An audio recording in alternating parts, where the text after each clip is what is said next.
jodoh kita.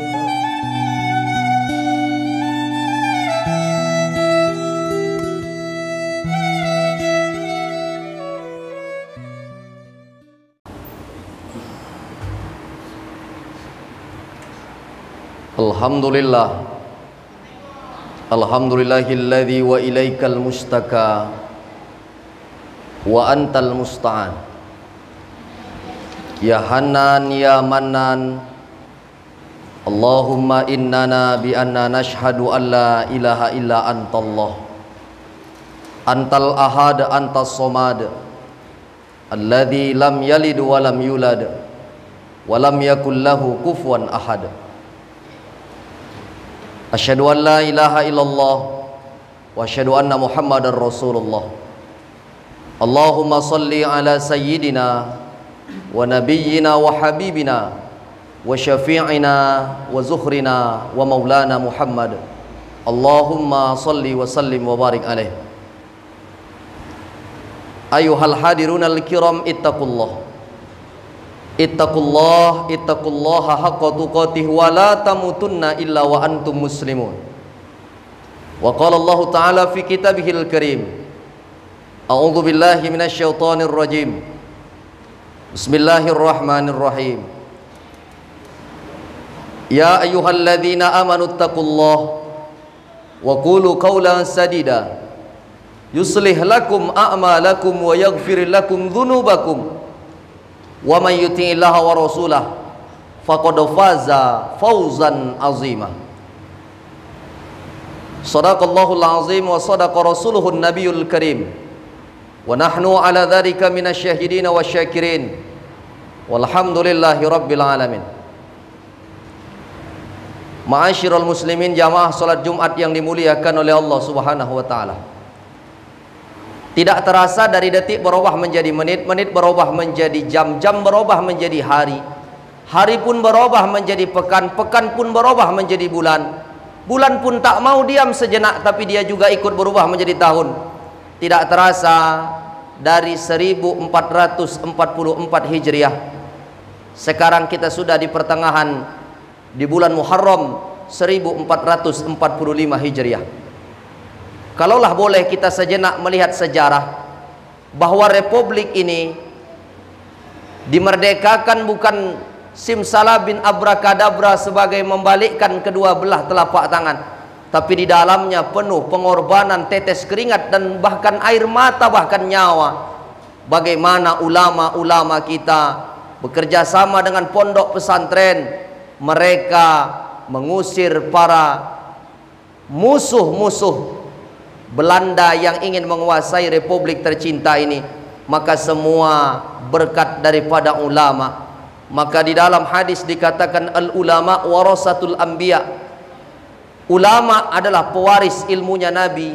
Maka andai hari ini ada orang yang tak suka dengan ulama, ada orang yang benci kepada orang yang membawa ilmu yang disampaikan oleh baginda wa maulana Muhammadin sallallahu alaihi wasallam, maka yang benci kepada agama Allah hanya satu, dialah iblis laknatullah. Sampai detik sekarang ini takkan senang iblis laknatullah untuk selalu melihat hamba-hamba Allah yang ingin dekat datang sholat Jumat, ingin mengabdikan dirinya untuk mereka mengabdi kepada Allah Subhanahu wa ta'ala. Sudah datang pun ke masjid digoda lagi oleh iblis. Dibuatnya lah mata mengantuk seakan melihat wajah khatib, dongeng-dongeng yang ada yang diceritakan olehnya. Maka orang yang datang ke masjid akan merugi ketika mereka datang hanya duduk tapi tidak mendapat nasihat dari apa yang disampaikan oleh khatib. Maka sholat Jumat itu dibuat setiap satu pekan sekali. Maknanya tidak lain adalah agar manusia mendapat nasihat. Kenapa mesti laki-laki? Kenapa tak perempuan juga ikut mendengarkan khutbah Jumat?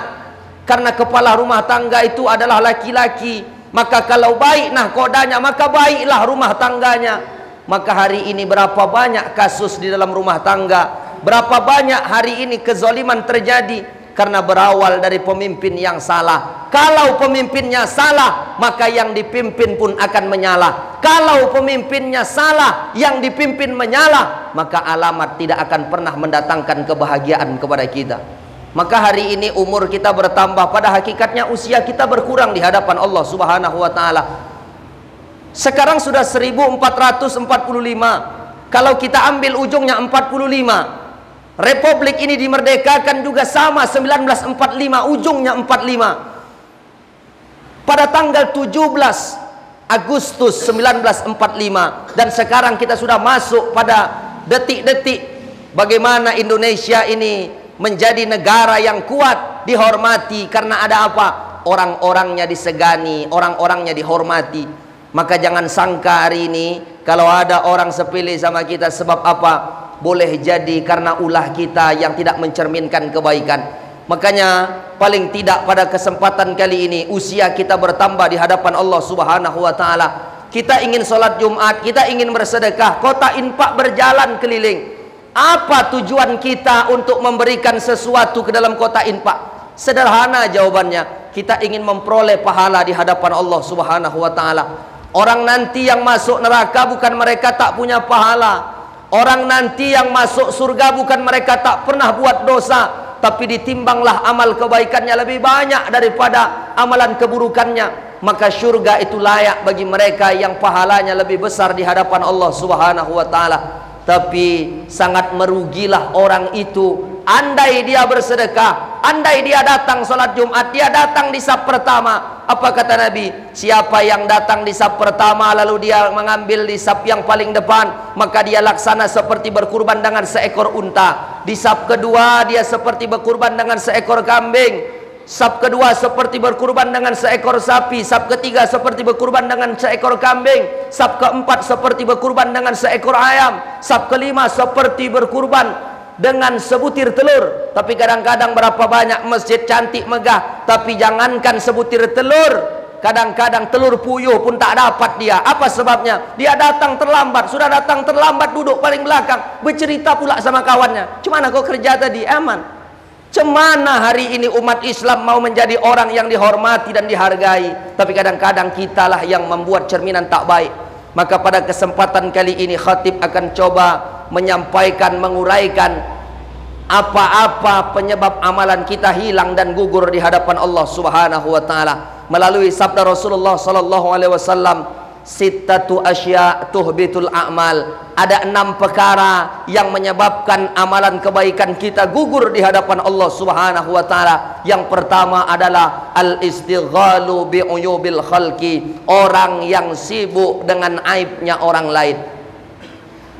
Ternyata orang yang sibuk dengan aibnya orang lain membuat pahalanya hilang di hadapan Allah Subhanahu wa taala. Berapa banyak hari ini kita menunjuk siapa yang melakukan itu dia, ditunjuknya ke orang satu dengan jari telunjuk, padahal 4 jarinya menunjuk ke dia. Apa maknanya? Banyak yang kita tunjuk, satu cuman jari telunjuk, tapi ada 4 jari lagi yang menunjuk ke kita. Artinya apa? Seburuk-buruknya orang, jangan pernah mengatakan orang itu buruk. Bagaimana kita hari ini mau dimuliakan orang? Kita hanya pandai menyalahkan orang, menjadi jaksa, menjadi hakim untuk orang lain, tapi menjadi pengacara untuk diri sendiri. Berapa banyak hari ini orang yang pandai menilai diri orang lain, tapi bodoh melihat dirinya sendiri. Itulah kata lagu syair Bung Haji Roma Irama, semut yang di seberang lautan nampak kelihatan jelas, tapi gajah di pelupuk mata tiada kelihatan. Apa maknanya? Kadang-kadang kita pandai membuat orang lain, oh itu salah, tapi kita pun juga punya kelemahan. Maka jangan pernah mencari kesalahan dalam diri orang, karena kita pun juga punya kesalahan. Maka belajarlah dari seekor lebah. Lebah walaupun ditumpukan sampah, lebah akan mencari bunga. Tapi jangan seperti lalat, walaupun ditumpukan bunga, lalat selalu mencari sampah. Apa maknanya?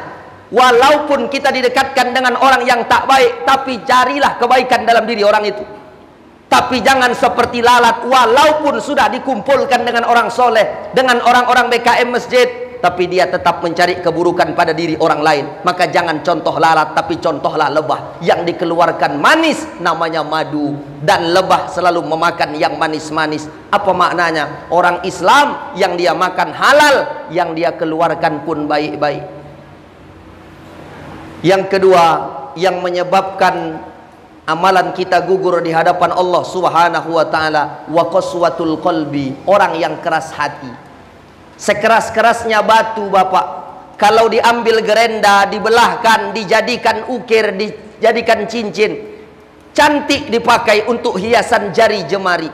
Tapi kalau hati yang keras, jangankan tuan syekh yang sorbannya sampai 3-4 tingkat, ulama yang janggutnya sampai menyeret ke tanah, kalau nasihat itu takkan masuk ke dalam hatinya, siapapun orangnya takkan pernah bisa masuk memberikan nasihat kepadanya. Maka kalau orang yang sudah keras hati, sampai kapanpun nasihat takkan pernah masuk ke dalam hatinya.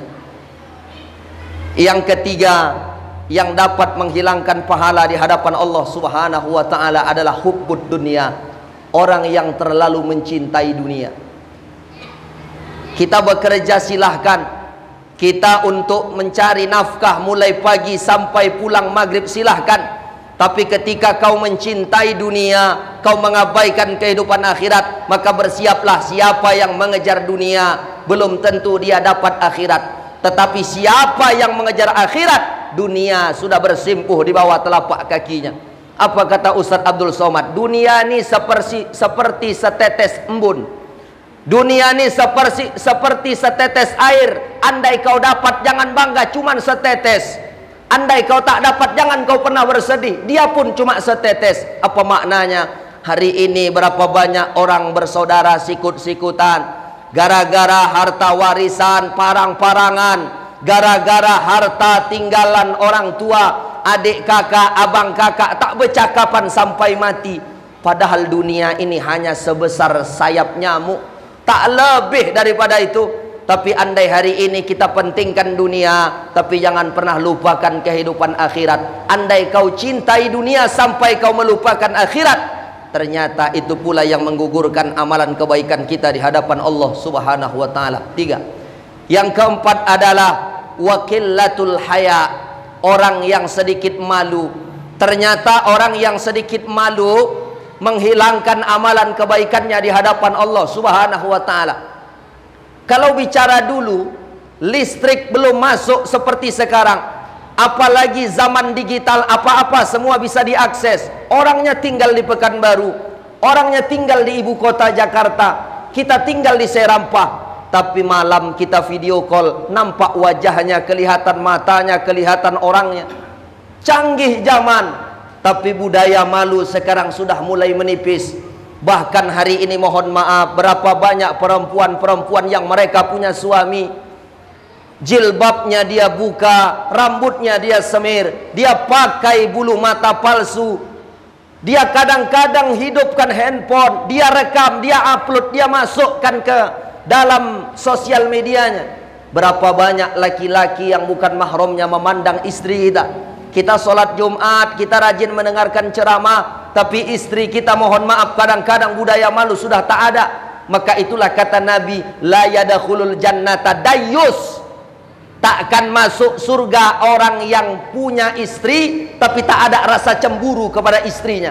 Itulah dayyus, bukan gayus. Dayyus, orang yang tak punya rasa cemburu kepada istrinya, kepada anak perempuannya, ditengok oleh mata laki-laki yang bukan mahram, dia tenang-tenang saja, maka itulah nanti yang takkan pernah mencium bau surga. 3. Yang keempat, qillatul haya, orang yang tak punya sedikit malu. Yang kelima adalah watulul amal, orang yang panjang angan-angan. Siapa sebenarnya orang yang panjang angan-angan ini? Orang yang di dalam hatinya masuk setan.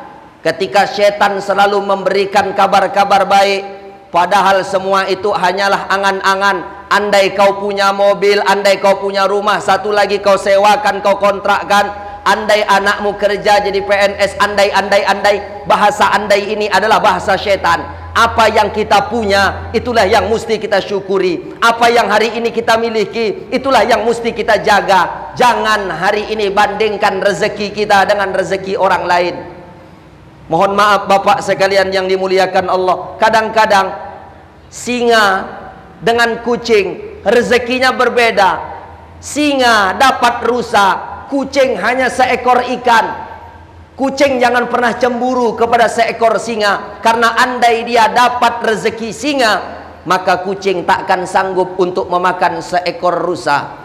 Apa maknanya? Kadang-kadang kita sambil duduk di warung, enak betul macam dia, punya mobil Pajero, hujan nggak kehujanan, panas nggak kepanasan.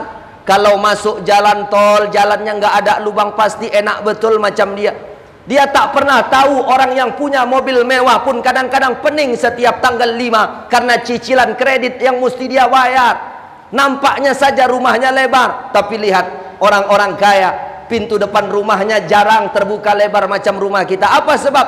Kalau dia buka berapa banyak proposal masuk, dia pun kadang-kadang pening. Maka jangan pernah bayangkan rezeki yang mereka punya dengan rezeki kita, karena semua itu ada porsinya masing-masing.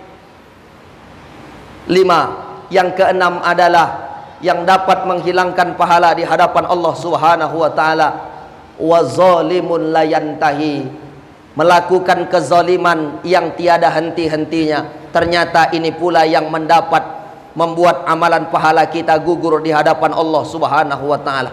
Nampaknya sederhana, tidur malam. Ketika tidur masuk bunga-bunga mimpi. Ketika datang mimpi, kemudian dia perasaan, andai aku masuk ke warung, mimpi tadi malam aku pasang nih keluar nih.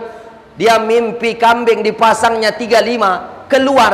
Orang yang merjudi, orang yang main pasang-pasang undi nasib, maka orang semacam ini melakukan zalim setiap hari, tak henti-henti. Amalan pahalanya gugur di hadapan Allah Subhanahu wa taala.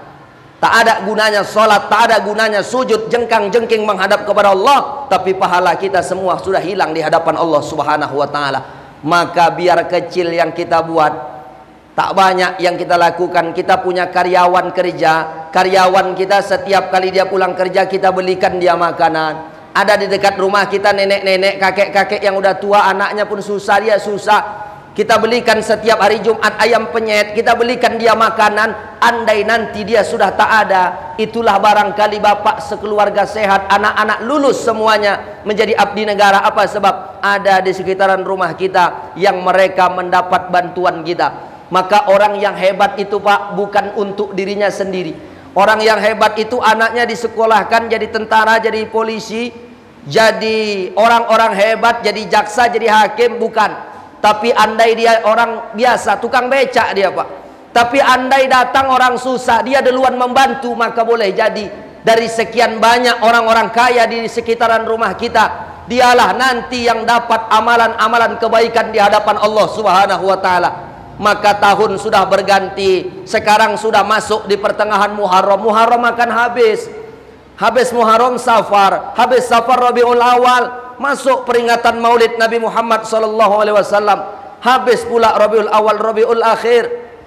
Habis Rabiul Akhir, Jumadil Awal, Jumadil Akhir, Rajab, peringatan Isra wal Mi'raj.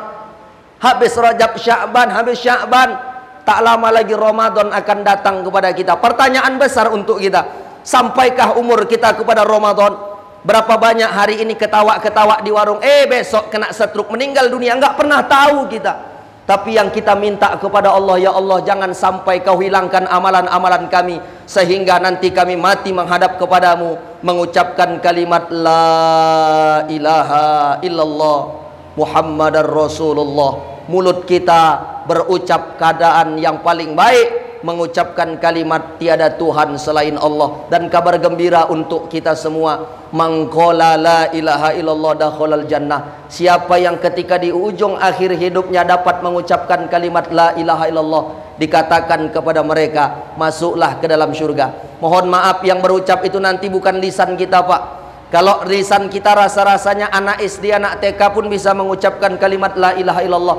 Tapi yang membantu lisan kita berucap adalah, andai sedetik ini juga kita pernah menyenangkan hati orang, itulah nanti yang meringankan syakaratul maut kita. Dan mudah-mudahan jamaah masjid hari ini, Allah akan mudahkan kita semua menjelang syakaratul maut nanti. Amin. Amin. Amin ya rabbal alamin. Barakallah li wa lakum fil Qur'anil azim wa nafa'ani wa iyyakum bima fihi minal ayati wa zikril hakim wa taqabbala minni wa minkum tilawatahu innahu huwal ghafurur rahim.